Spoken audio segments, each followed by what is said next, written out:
മീനച്ചിലെത്തിയിട്ടുണ്ട്. ഇവിടുന്ന് ഒരു 40 കിലോമീറ്റേഴ്സോളം ഉണ്ട്. ഇത് മുണ്ടക്കയം, പൊൻകുന്നം, മുണ്ടക്കയം, മുകളിലേക്ക് നേരെ കുട്ടിക്കാനം. അത് കുട്ടിക്കാനത്ത് നേരെ വാഗോൺ കൂടി ഏലപ്പാറ വാഗോൺ റൂട്ടിൽ കൂടെ കൂടി തിരിച്ച് മുട്ടം റൂട്ടിലേക്ക് ഇറങ്ങി തൊടുപുഴയ്ക്ക് തിരിച്ച് വരാനാണ് നമ്മുടെ രാവിലത്തെ പ്ലാൻ.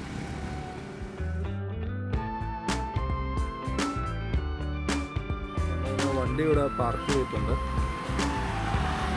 കുട്ടിക്കാനം പോകുന്ന വഴിക്ക് തന്നെ നല്ലൊരു റെസ്റ്റോറൻ്റാണ് കയറിയിരിക്കുന്നത്. ഗ്രീൻ ടൈം എന്ന് പറയുന്നത് നമ്മുടെ കസിൻ്റെ റെസ്റ്റോറൻ്റാണ്.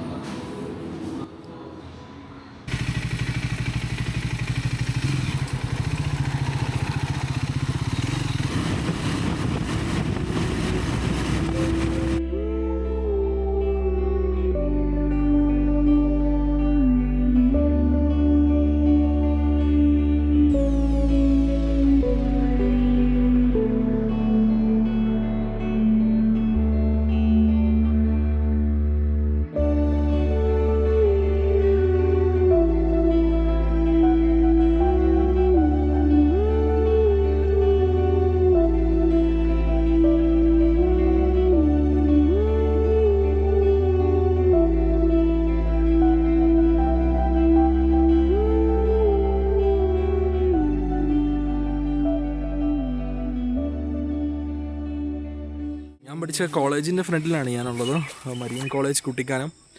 ഞാൻ ഹോസ്റ്റലും കാര്യങ്ങളൊക്കെ അവിടെയാണ്. അപ്പോൾ ഞാൻ ജസ്റ്റ് ഒരു ചെറിയൊരു ഷോട്ട് എടുക്കാൻ വേണ്ടി ബൈക്ക് ഇവിടെ നിർത്തിയിട്ട് നിന്നതാണ്. നല്ല പ്ലസൻറ്റ് ആംബിയൻസ് ആണ് ഇവിടെ. ഇപ്പം അത്യാവശ്യം ചെറിയൊരു തണുപ്പുണ്ട്, വലിയ തണുപ്പെന്ന് പറയാനില്ല.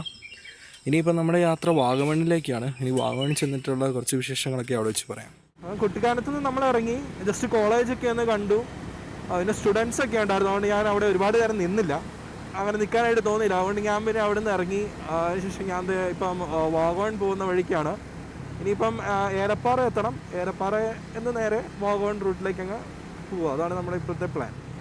എനിക്ക് ഈ കുട്ടിക്കാനത്ത് നിന്ന് വാഗോണിലേക്ക് പോകുന്ന വഴി ഭയങ്കര ഇഷ്ടമാണ്. വേറെ ഒരു പ്രത്യേക രീതിയിലുള്ള സീനിക് ബ്യൂട്ടിയാണ്. ലൈക്ക് നിങ്ങൾക്ക് കാണാൻ പറ്റുന്നുണ്ടല്ലോ, നല്ല രീതിയിൽ കോർണറിങ്ങും ചെയ്ത് നല്ല എൻജോയ് ചെയ്ത് ഓടിക്കാൻ പറ്റുന്ന ഒരു റൂട്ടാണിത്. അപ്പോൾ മുണ്ടക്കയത്തു നിന്ന് കുട്ടിക്കാനം വരുന്ന റൂട്ട് എന്ന് പറഞ്ഞു കഴിഞ്ഞാൽ കുറച്ച് ഡേഞ്ചറാണ്. കാരണം വളരെ സ്റ്റീപ്പായിട്ട് ഫുൾ കോർണേഴ്സ് നിൽക്കുന്നുണ്ട്. പിന്നെ ഒരുപാട് ബസ്സും കാര്യങ്ങളും വളരെ കെയർലെസ് ആയിട്ട് വരുന്ന ഒരു റോഡ്. അതുകൊണ്ട് നമുക്ക് അത്ര എൻജോയ് ചെയ്ത് ഓടിക്കാൻ പറ്റില്ല. നമ്മളിപ്പോഴും ഭയങ്കര കോൺഷ്യസ് ആയിട്ട് തന്നെ ഇരിക്കണം. പക്ഷെ ഇതെന്ന് പറഞ്ഞാൽ നമുക്ക് വളരെ റിലാക്സ്ഡ് ആയിട്ട് പോകാൻ, നല്ല കാഴ്ചയൊക്കെ കണ്ടുപോകാൻ നല്ല അടിപൊളി റൂട്ടാണ്.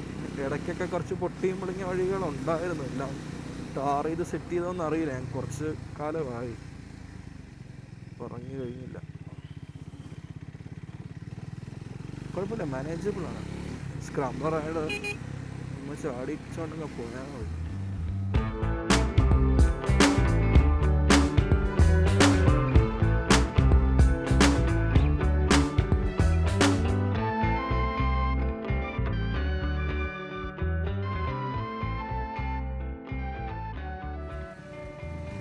ഒരു വല്ലാത്ത വളവാണ് ഇങ്ങോട്ട് തിരിച്ചു പോകുന്ന വഴി. ചിലയിടത്ത് ഇങ്ങനെ ഇറങ്ങിയുള്ള വളവാ, ചിലയിടത്ത് പെട്ടെന്ന് ഇങ്ങനെ ചെറിയൊരു കയറ്റം വരും. അപ്പം അതിന് അൺയൂനായിട്ടുള്ള റോഡാണ്. ഇങ്ങനെ എപ്പോഴും ഇങ്ങനെ വണ്ടി ചാടിയാണ് പോകുന്നത്. ഒരു പ്രത്യേക രസമാണ് കേട്ടോ. ഞാൻ ആക്ച്വലി സ്ക്രാംബ്ലർ എടുത്തിട്ട് ഫസ്റ്റ് ടൈമാണ് ഈ റോഡ് വരുന്നത്. നേരത്തെ ഉണ്ടായിരുന്ന മോട്ടോർ സൈക്കിളായിട്ട് ഈ വഴി വരുമ്പോൾ ഭയങ്കര ബുദ്ധിമുട്ടായിരുന്നു ഓടിക്കാൻ. കാരണം കഫേ റൈസർ ആയതുകൊണ്ട് തന്നെ ഇങ്ങനെ കിടന്നിരുന്നല്ലേ ഓടിക്കുക. അപ്പോൾ വളവൊക്കെ തിരിക്കുമ്പോൾ കുറേ കഴിയുമ്പോഴത്തേക്കും ഇവിടെ പരിപ്പളവും. കാരണം ഈ വളരെ അൺഈവനായിട്ടുള്ള റോഡായതുകൊണ്ട് ചാടി. പക്ഷേ സ്ക്രാംബ്ലറിൽ ഒരു കുഴപ്പമില്ല കേട്ടോ. ഇതിൽ ചുമ്മാ പുട്ട് പോലെ ഇരിക്കാം. ഞാൻ ഭയങ്കര റിലാക്സ്ഡ് ആയിട്ട് ഇങ്ങനെ ഇരിക്കുകയാണ്. എനിക്ക് ഒരു രീതിയിൽ ഡിസ്കംഫോർട്ടബിലിറ്റിയും ഇല്ല. ഭയങ്കര സുഖമായിട്ടാണ് ഞാൻ കോർണേഴ്സൊക്കെ ആണെങ്കിലും വളരെ റിലാക്സ്ഡ് ആയിട്ടാണ് ഞാൻ എടുത്തുകൊണ്ട് പോകുന്നത്. ഒരു വണ്ടി ഒന്നും വന്നു കഴിഞ്ഞാൽ ചുമ്മാ ഒരു പ്രോബ്ലമല്ലോ, നല്ല കൺട്രോൾഡാണ്.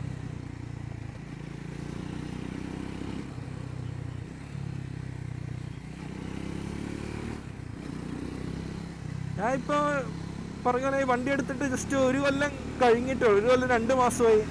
ഇപ്പം ഒരു 10,500 കിലോമീറ്റേഴ്സ്, 561 അത്രയും കിലോമീറ്റർ ഞാൻ ഓടിയിട്ടുള്ളൂ. അപ്പം ഞാൻ ഇങ്ങനെ ഇഷ്ടപ്പെട്ടുകൊണ്ടിരിക്കുകയാണ് വണ്ടി. ലൈക്ക് ഓരോരോ വഴിക്കൂടെ പോകുമ്പോഴും സിറ്റി കൂടെ കൊണ്ടു നടക്കുക തന്നെ നമുക്ക് മടുപ്പ്. ഏത് വണ്ടിയാണ് നമ്മൾ എപ്പോഴും മോട്ടോർ സൈക്കിൾ എടുത്തിട്ട് ഇങ്ങനത്തെ കുറച്ച് ടൂർസും കാര്യങ്ങളൊക്കെ ചെയ്യും. അപ്പോഴാണ് നമുക്ക് ആ വണ്ടിയെ കുറച്ചും കൂടെ ലൈക്ക് കുറേ കൂടെ നന്നായിട്ട് നമുക്ക് അറിയാൻ പറ്റുള്ളൂ. നമ്മുടെ ഒരു ഫീലിങ്സ് ആയിട്ട് ഭയങ്കരമായിട്ട് പ്ലേ ചെയ്യും മോട്ടോർ സൈക്കിൾ. അത് ഇതുപോലത്തെയൊക്കെ റോഡ്സിൽ കൂടെ വരുമ്പോൾ നമുക്ക് ശരിക്കും മനസ്സിലാവും. നമ്മൾ ശരിക്കും ഒരു ഹൈവേ പോകുമ്പോൾ ഇങ്ങനെ ഇരുന്നൊക്കെ പോകും. പക്ഷേ ഇങ്ങനത്തെ കുറച്ച് ടേൺസും കാര്യങ്ങളും പിന്നെ ഈ സീനിക് ബ്യൂട്ടിയും ഇതെല്ലാം കൂടെ ഒന്നിച്ച് വരുമ്പോണ്ടല്ലോ, പിന്നെ ഈ പ്ലസൻ്റ് ആയിട്ടുള്ളൊരു ഒരു ചെറിയ ചിൽഡായിട്ടുള്ള ഒരു ക്ലൈമറ്റും ഒരു പ്രത്യേക വൈബാണ് ഇതിൽ ഇങ്ങനെ പോകാനായിട്ട്. അത് ശരിക്കും ഒരു കണക്ഷൻ കിട്ടുന്നുണ്ട് മോട്ടോർ സൈക്കിളായിട്ട്.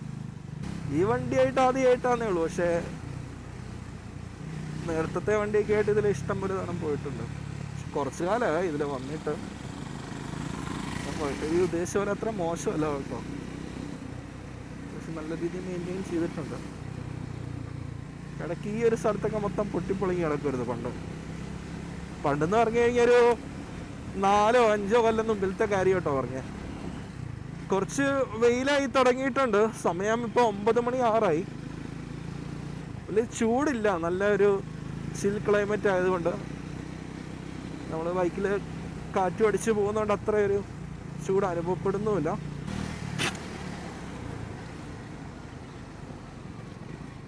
വൗ, ഇപ്പം എന്താ സംഭവിച്ചതെന്ന് വെച്ച് കഴിഞ്ഞാൽ ഞാൻ എഴുന്നേറ്റ് നിന്നിട്ട് ടേൺ നല്ല സ്മൂത്തായിട്ട് എടുത്തുകൊണ്ടിരിക്കുകയായിരുന്നു. കുറച്ച് ബമ്പി റോഡായതുകൊണ്ട് തന്നെ ജസ്റ്റ് ഒന്ന് ഉറങ്ങി, അതിൻ്റെ ഒരു സൗണ്ട് ആയിരിക്കും ചിലപ്പം കേട്ടത്. ബാക്കിൽ വീല് ജസ്റ്റ് ഒന്ന് സ്കിഡായിട്ട് തിരിച്ച് പിടിച്ചായിരുന്നു. പക്ഷേ സ്ക്രാംബ്ലറിന് ഇങ്ങനത്തെ കാര്യങ്ങളൊക്കെ വളരെ യൂഷ്വലാണ്, അതുകൊണ്ട് there is nothing to be worried of. വാഗൺ ടൗൺ എത്തിയിട്ടുണ്ട്.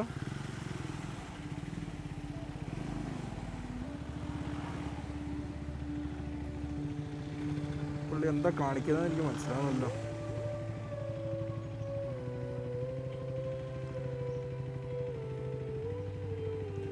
ലോറിയൊക്കെ തിരിക്കുന്ന പോലെയാണ്, പറഞ്ഞിട്ട് കാര്യമില്ല.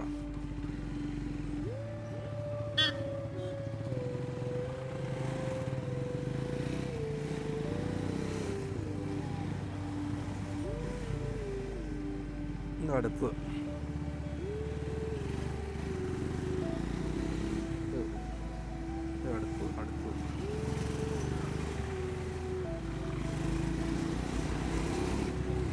ഏറ്റവും ഇഷ്ടമില്ലാത്തൊരു സ്ഥലം വാഗൺ ടൗൺ.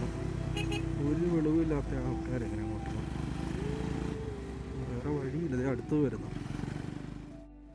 എങ്ങനെയുണ്ട് വ്യൂ? അടിപൊളിയല്ലേ? നമ്മൾ റൈഡിൽ നിന്ന് പയ്യെ വൈൻഡപ്പ് ചെയ്യുകയാണ്. ഇനിയിപ്പം തിരിച്ച് തൊടുപുഴയ്ക്ക് പോവുകയാണ്. കുറച്ച് പരിപാടിയും കാര്യങ്ങളും ഉണ്ട്. ഇന്ന് ഞായറാഴ്ചയല്ലേ, അപ്പം രാവിലെ ഒരു ചെറിയൊരു മോർണിംഗ് റൈഡും രാവിലെ ഒരു ബ്രേക്ക്ഫാസ്റ്റ് കഴിക്കാൻ വേണ്ടിയിട്ട് ഇറങ്ങിയതാണ്.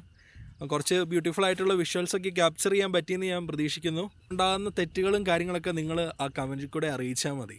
ഓക്കെ, അത് നമുക്ക് ബെറ്റർ ആയിക്കൊണ്ടേയിരിക്കാം. അതായത് ചെറിയ തുടക്കം മാത്രമാണ്. ഞാൻ പറഞ്ഞ പോലെ ഒരുപാട് യാത്രകളും കാര്യങ്ങളും ഇനി നമ്മുടെ ഈ ചാനലിൽ വരുന്നതായിരിക്കും. അപ്പം മോട്ടോർ സൈക്കിളും യാത്രയും ഇഷ്ടപ്പെടുന്ന എല്ലാവരും തീർച്ചയായിട്ടും സബ്സ്ക്രൈബ് ചെയ്യുക, ഷെയർ ചെയ്യുക.